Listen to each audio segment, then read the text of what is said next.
bugun men pensiya olayotgan yoki yaqinlari pensiyada bo'lgan har bir odam uchun juda muhim masalani tushuntirib beraman. Ko'pchilik pensionerlar yillar davomida o'ziga tegishli pulni to'liq olmaydi. Sabab bitta oddiy yozuv, bitta ariza, bitta qayta hisoblash talabi vaqtida berilmagan bo'ladi. Eng achinarlisi shuki, odamlar buni bilmaydi, so'ramaydi, hujjatini tekshirtirmaydi.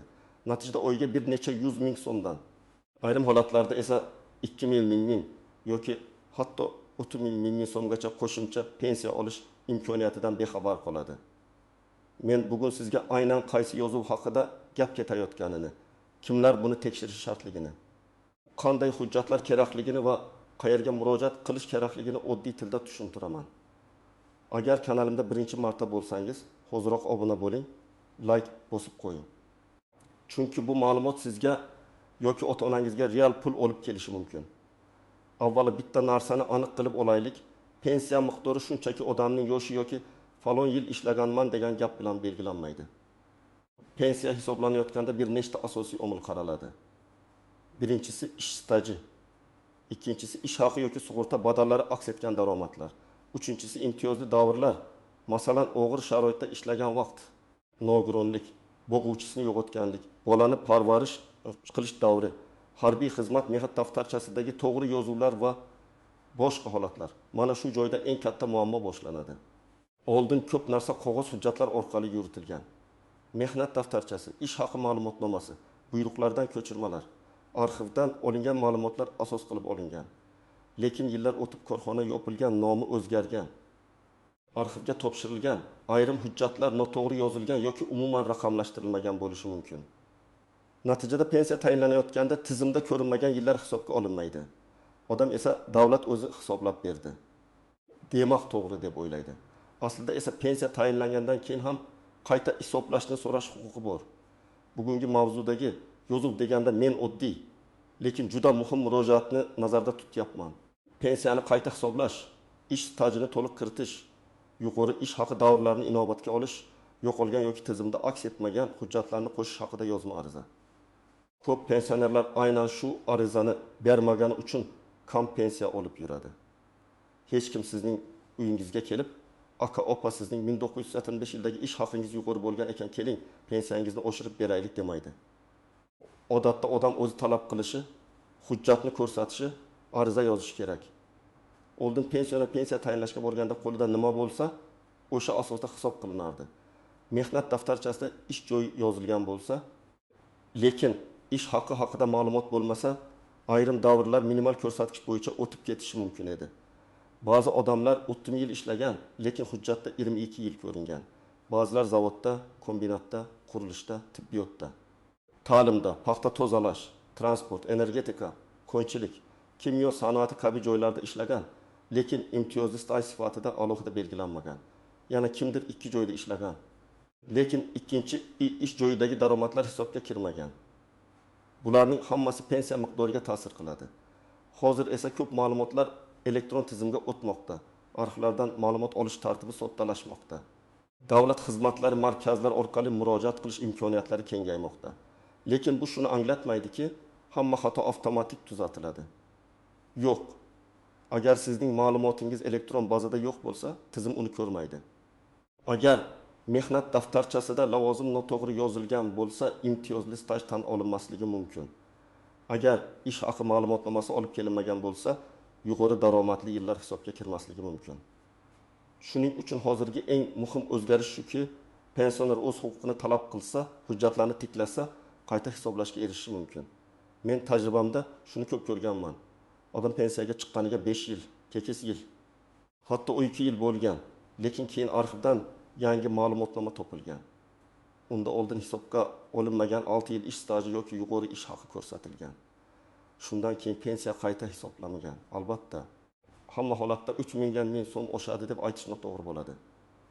Lekin ayrim toifalarda, ayniqsa katta staji bor, yuqori maosh olgan, imtiyozli sharoitda ishlagan yoki hujjatlari noto'g'ri kiritilgan odamlar uchun oshish juda sezilarli bo'lishi mumkin. Eng birinchi bilishingiz kerak bo'lgan narsa, pensiya tayinlangani bilan masala yopilib qolmaydi. Agar keyin yangi hujjat topsangiz, ish staji tasdiqlansa, ish haqi haqidagi ma'lumot chiqsa, familiya, ism, otasining ismi bo'yicha xatolik tuzatilsa, lavozim imtiyozli ro'yxatga mosligi aniqlansa, pensiyani qayta hisoblashni so'rashingiz mumkin. Bu iltimos emas, bu sizning huquqingiz. Ikkinchi muhim narsa, pensiya miqdori ko'pincha mayda ko'ringan hujjatlarga bog'liq. Masalan, mehnat daftarchasida ishchi deb umumiy yozilgan bo'lsa, lekin aslida odam zararli sexda payvandchi bo'lib ishlagan bo'lsa, bu katta farq qilishi mumkin. Yoki ayol kishi farzand parvarishi sababli ishlamagan davrini umuman hisobga oldirmagan bo'lsa, bu ham umumiy stajga ta'sir qiladi. Yoki erkak kishi harbiy xizmatdan keyin ishlagan, lekin harbiy bilet nusxasini topshirmagan bo'lsa, bu davr ham tushib qolgan bo'lishi mumkin. Uchinchi narsa, menga pensiya jamg'armasi o'zi hammasini biladi deb o'ylamang. Davlat organlarida bor ma'lumotlar bor. Lekin sizning qo'lingizdagi eski hujjat, uyda sandiqda yotgan ma'lumotnoma, korxona bergan buyruq ko'chirmasi, arxivdan olinadigan ish haqi varaqasi tizimda bo'lmasligi mumkin. Aynan shu hujjat sizning pensiyangizni oshiradigan kalit bo'lishi mumkin. Keling, buni real hayotga yaqin misollar bilan tushuntiraman. Birinchi misol, Karim aka 34 yil haydovchi bo'lib ishlagan. Pensiyaga chiqqanda mehnat daftarchasidagi hamma yozuvlar bor edi.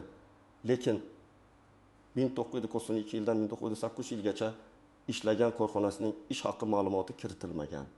O'sha yillarda u yaxshi maosh olgan. Ustama va qo'shimcha to'lovlar bo'lgan. Pensiya esa umumiy past ko'rsatkichlar bilan hisoblangan.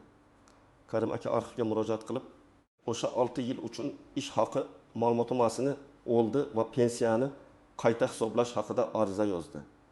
Natijada uning pensiyasi oyiga taxminan 70 ming so'mga oshdi. Bir qarashda 70 ming so'm kichik tuyulishi mumkin. Lekin yiliga bu 100 ming so'm degani. Ikkinchi misol, Dilbar opa 28 yil tibbiyot sohasida ishlagan. Pensiyaga chiqqanda ayrim yillari oddiy ish staji sifatida o'tgan. Lekin aslida u qishloq hududidagi tibbiyot muassasasida belgilangan sharoitlarda ishlagan. Hujjatlarda lavozim nomi bir joyda qisqartirib, bir joyda to'liq yozilgan. Shu sababli pensiya hisobida chalkashlik bo'lgan. U arxivdan buyruq nusxalarini, lavozim tasdiqlarini, ish joyi to'g'risidagi ma'lumotlarni yig'di. Qayta ko'rib chiqilgandan keyin pensiya miqdori oshdi. Bu yerda muhim saboq shuki, lavozim nomidagi bitta so'z ham ba'zan hal qiluvchi ahamiyatga ega. Uchinchi misol, Sobir aka zavodda zararli sharoitda ishlagan. Pensiya tayinlanganda unga oddiy yoshga doir pensiya belgilangan. Chunki qo'lida zararli ish sharoitini tasdiqlovchi alohida hujjat bo'lmagan. Keyin u sobiq korxonaning huquqiy vorisi yoki arxiv orqali ish joyining tavsifi, sex nomi, lavozimi, buyruq raqamlari va ish sharoitini tasdiqlovchi hujjatlarni oldi. Shundan keyin masala boshqacha ko'rib chiqildi. Bunday holatlarda pensiya nafaqat oshishi, balki ayrim qo'shimcha imtiyozlar ham yuzaga kelishi mumkin. Albatta, hammasi amaldagi qonun va tasdiqlangan hujjatlarga bog'liq. 4-misol, Mohira opa uyda men ishlagan yillarim yetarli emas shekilli deb yurardi. Aslida u 2 marta farzand parvarishi bilan bog'liq davrlarni hujjatlashtirmagan. Bundan tashqari bir korxonada ishlagan 4 yil mehnat daftarchasida bor, lekin elektron bazaga kirmagan. U pasport, mehnat daftarchasi, farzandlarning tug'ilganlik guvohnomalari, nikoh hujjati va arxiv ma'lumotlarini to'plab murojaat qildi. Natijada staji to'liqroq hisoblandi. Pensiya miqdori keskin bo'lmasa ham sezilarli oshdi. Eng muhimi, u o'ziga tegishli haqqini oldi. Men birinchi navbatda 1990 yillargacha yoki 2000 yillarning boshigacha ishlagan pensionerlarga tekshirtirishni tavsiya qilaman. Chunki o'sha davrlarda korxonalar ko'p o'zgargan, nomlar almashgan, hujjatlar arxivga ketgan, ayrim ma'lumotlar elektron tizimga to'liq tushmagan. Ayniqsa sovxoz, kolxoz, zavod, fabrika, qurish tashkiloti, transport korxonasi, tibbiyot muassasasi, maktab, bog'cha, aloqa, energetika, konchilik, kimyo, paxta, g'alla, suv xo'jaligi sohalarida ishlaganlar diqqatli bo'lishi kerak. Ikkinchi guruh, mehnat daftarchasida yozuvlari chalkash bo'lganlar. Masalan, ishga qabul qilingan sana bor, lekin bo'shagan sana yo'q. Lavozim o'zgargan, lekin buyruq raqami yozilmagan. Korxona muhri noaniq. Familiya turmushdan keyin o'zgargan, lekin bog'lovchi hujjat topshirilmagan. Bunday mayda kamchiliklar pensiya hisobida staj tushib qolishiga olib kelishi mumkin. Uchinchi guruh, pensiyaga chiqqanda faqat mehnat daftarchasini topshirgan, ish haqi ma'lumotnomalarini yig'magan odamlar. Ko'pchilik aynan shu xatoni qiladi. Mehnat daftarchasi qayerda ishlaganingizni ko'rsatadi, lekin qancha daromad olganingizni har doim ham to'liq isbotlamaydi. Agar sizda yuqori maosh olgan davrlar bo'lgan bo'lsa, ular pensiya hisobida katta rol o'ynashi mumkin. 4-guruh pensiyasi juda past chiqib, lekin men ko'p ishlaganman deydiganlar. Agar odam 30 yil, 35 yil, 40 yil ishlagan bo'lsa-yu, pensiyasi kutilgandan ancha past bo'lsa, bu yerda tekshiradigan narsa bor. Albatta har doim xato bor demayman. Ba'zan maosh past bo'lgan, badallar kam to'langan, qonun bo'yicha hisob shunday chiqqan bo'lishi mumkin. Lekin tekshirmasdan turib xulosa qilish noto'g'ri. Agar siz yaqinda pensiyaga chiqqan bo'lsangiz, barcha ish joylaringiz elektron bazada to'liq aks etgan bo'lsa, ish haqi ma'lumotlari kiritilgan bo'lsa, mehnat daftarchangizda chalkashlik bo'lmasa, pensiya tayinlashda barcha hujjatlar tekshirilgan bo'lsa, unda katta xatolik ehtimoli kamroq bo'ladi. Lekin baribir men kamida bir marta pensiya hisobingiz bo'yicha tushuntirish so'rashni tavsiya qilaman. Chunki xavotir olmaslik degani umuman tekshirmaslik degani emas. Yana shuni biling. Hamma odamning pensiyasi 30 ming so'mga oshmaydi. Bu raqam eng yuqori holatlardan biri bo'lishi mumkin. Masalan, bir necha yil umuman hisobga kirmagan bo'lsa, yuqori ish haqi davrlari topilsa, imtiyozli staj tan olinsa yoki avvalgi hisobda jiddiy xato bo'lsa, o'shish katta bo'ladi. Lekin oddiy holatda oshish 100 ming so'm, 300 ming so'm, 500 ming so'm yoki 100 ming so'm bo'lishi ham mumkin. Muhimi, siz o'zingizga tegishli pulni yo'qotmasligingiz kerak. Endi eng muhim nozik jihatlarga o'tamiz. Birinchi nozik jihat, har qanday qog'oz hujjat sifatida qabul qilinavermaydi. Ma'lumotnoma rasmiy bo'lishi, unda tashkilot nomi, sana raqam, mas'ul shaxs imzosi, muhr yoki elektron tasdiq arxiv rekvizitlari bo'lishi kerak. Men shu yerda ishlaganman, falonchi guvoh degan gapning o'zi ko'pincha yetarli emas. Ayrim hollarda sud orqali faktni belgilash kerak bo'lishi mumkin, lekin bu alohida jarayon. Ikkinchi nozik jihat. Ish staji bilan ish haqi alohida tushunchalar. Sizning 10 yillik stajingiz topilishi pensiyani oshirishi mumkin. Lekin agar o'sha davrda ish haqi ma'lumoti yo'q bo'lsa, oshish siz kutganchalik katta bo'lmasligi mumkin. Aksincha, staj allaqachon hisobga olingan bo'lsa, lekin yuqori ish haqi davri kiritilmagan bo'lsa, ish haqi ma'lumotnomasi pensiyaga sezilarli ta'sir qiladi. Shuning uchun ariza yozishda stajimni tekshiring deb umumiy yozish bilan cheklanmasdan, ish haqi ma'lumotlarni ham qayta ko'rib chiqishni so'rayman deb aniq ko'rsatish kerak. Uchinchi nozik jihat, familiya va ism xatolari. Masalan, mehnat daftarchasida Nargiza deb yozilgan. Pasportda Nargiza bo'lsa ham otasining ismi yoki familiyada bitta harf farqi bo'lishi mumkin. Rus tilidagi eski hujjatlarda ism boshqacha transliteratsiya qilingan bo'ladi. Bunday holatda nikoh guvohnomasi, tug'ilganlik guvohnomasi, familiya o'zgarganini tasdiqlovchi hujjat, ba'zan sud qarori kerak bo'ladi. Agar bu bog'lanish isbotlanmasa, siz ishlagan davr boshqa odamga tegishlilik ko'rinib qolishi mumkin. 4-nozik jihat, korxona yopilgan bo'lsa ham bu hujjat yo'q degani emas. Ko'p odam zavod yopilib ketgan. Endi foydasi yo'q deb o'ylaydi.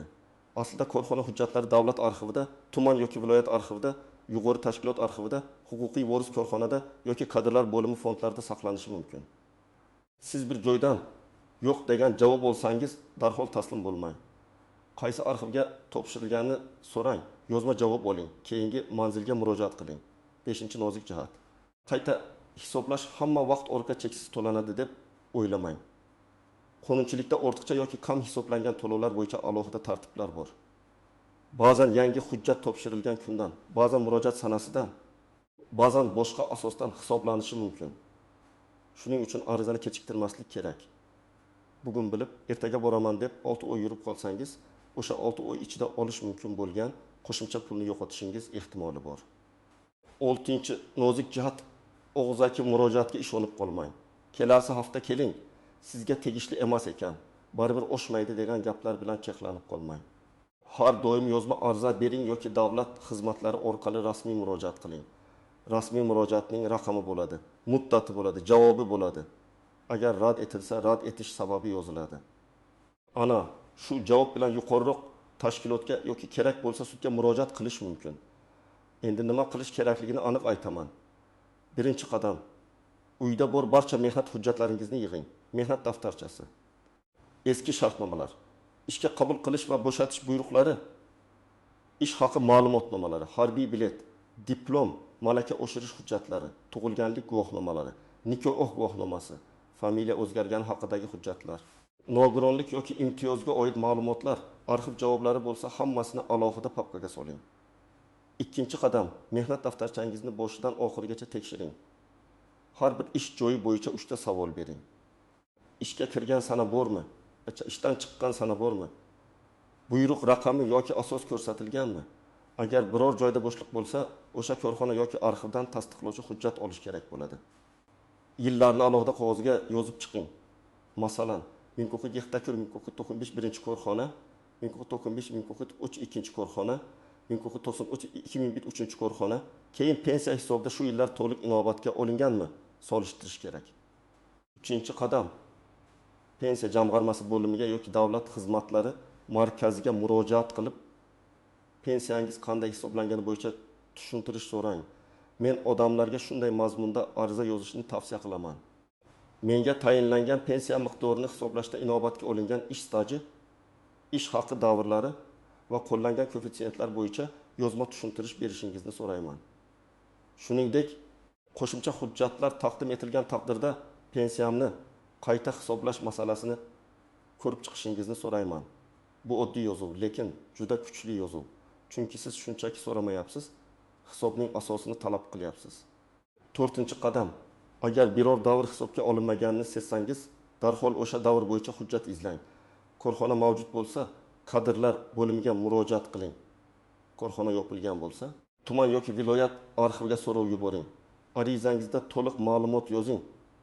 Familiya, ism, otasining ismi, tug'ilgan sana, ishlagan yillar, korxona nomi, lavozim, taxminiy bo'lim yoki sex agar bilsangiz buyruq raqami.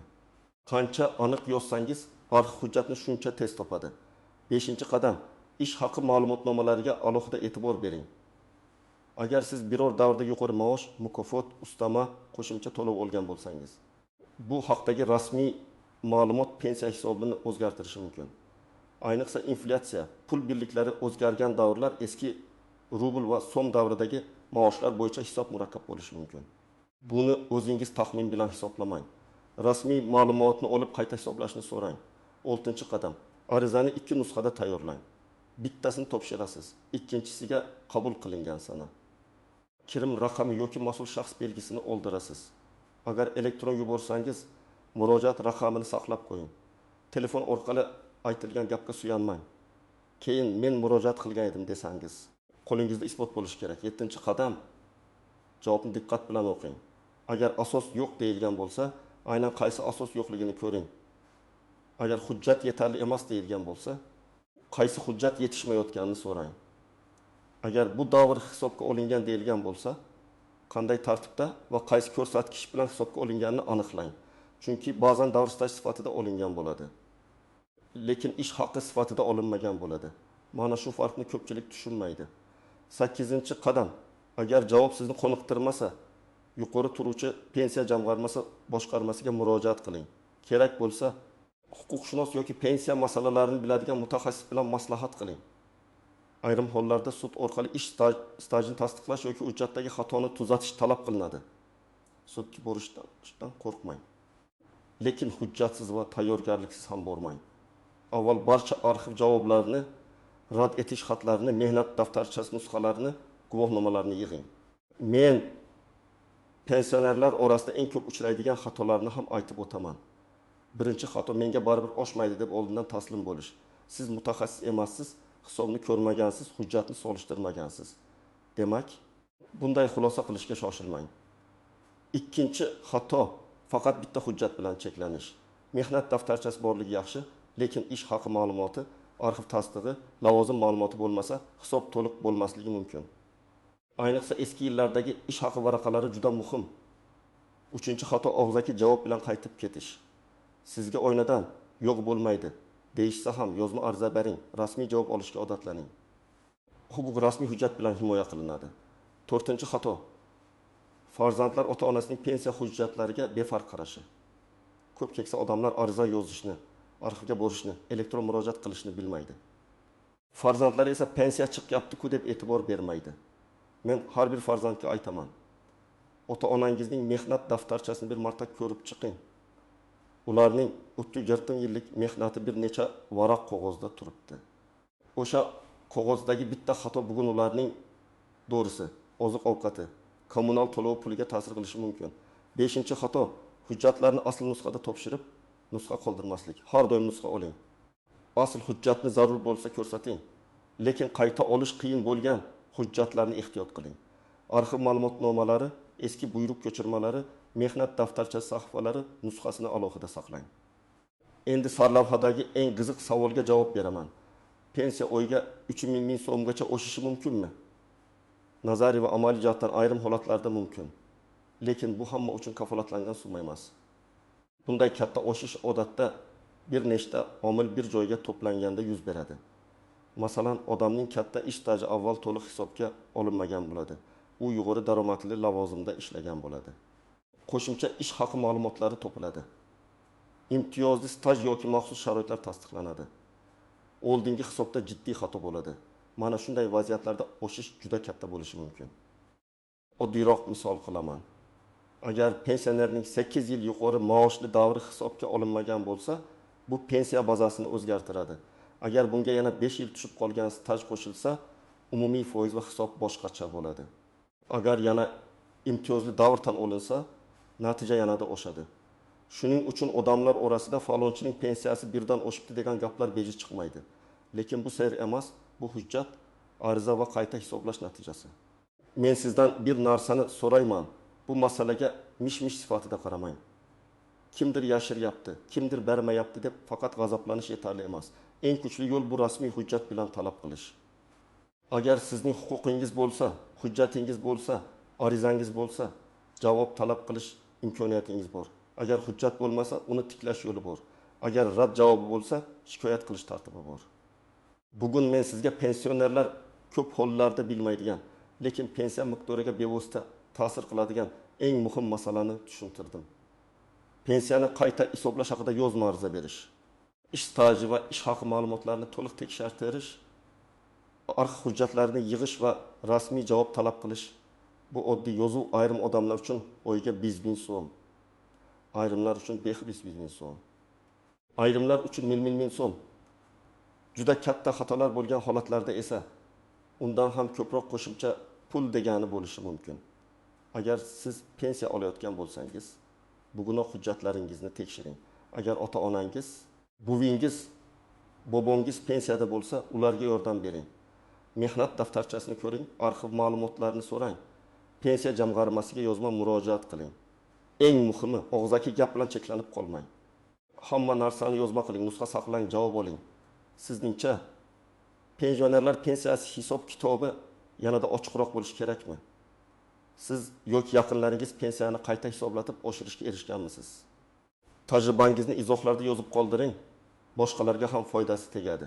Video foydali bo'lgan bo'lsa, like bosing, kanalga obuna bo'ling va bu ma'lumotni pensiyada bo'lgan yaqinlaringizga yuboring. Chunki bitta ariza, bitta arxiv ma'lumoti, bitta to'g'ri yozilgan murojaat keksa odamning oylik daromadini sezilarli darajada o'zgartirishi mumkin.